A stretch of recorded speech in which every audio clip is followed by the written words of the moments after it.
Bonjour, c'est Franck. Aujourd'hui, je vous montre le mouvement de stand-up avec 4 versions pour s'adapter à toutes les conditions physiques et tous les niveaux de mobilité, de façon à ce que vous trouviez le mouvement qui vous convient. Donc 4 versions de stand-up, c'est parti. Alors la première version du stand-up, c'est la version standard. C'est celle où on part d'une position debout, on va venir chercher bas en squat, on se laisse tomber vers l'arrière, on arrive en position holo, on repose les pieds et les mains, et ensuite, on va se relever dans un mouvement dynamique. Alors, pour la première version, ma version un petit peu dynamique et en enchaînement, ça donne ça.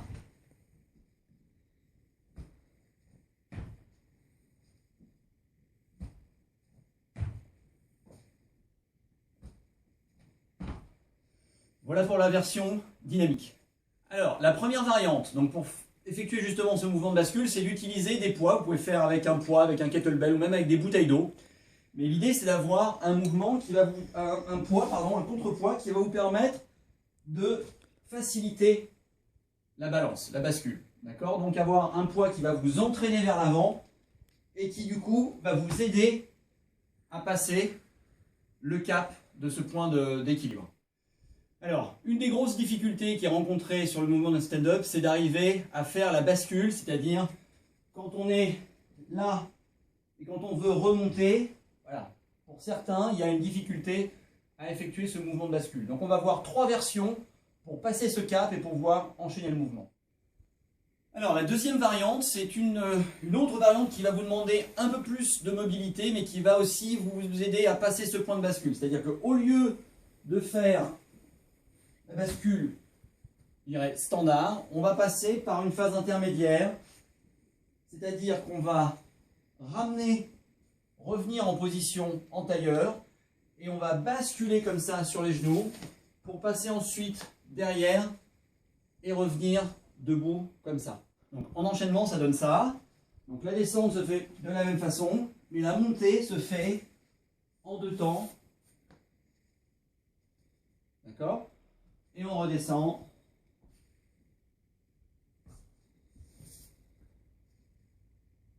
Si vous avez du mal à remonter, vous pouvez aussi vous aider avec les mains. C'est-à-dire que quand vous êtes là, vous pouvez appuyer vos mains au sol pour revenir en position debout. Je vous montre cette version vue de face pour que vous voyez bien l'enchaînement du mouvement. Donc la descente se fait de façon classique, l'extension aussi, mais c'est la remontée qui se fait de façon différente. On vient donc poser les genoux au sol et on remonte en 2 temps. Encore une fois, si vous avez besoin, vous vous aidez des mains pour remonter quand vous êtes là. Vous posez vos mains au sol pour vous aider à remonter. Et ça permet de garder un mouvement fluide, un mouvement bien enchaîné. Alors la troisième variante, elle est plus assistée, de façon à ce que, pour celles et ceux qui ont du mal avec les 2 versions précédentes ou avec la version standard, vous allez voir que les mains vont davantage être sollicitées pour assister le mouvement. Donc la descente se fait de la même façon, mais même au niveau de la descente, on va utiliser les mains pour stabiliser.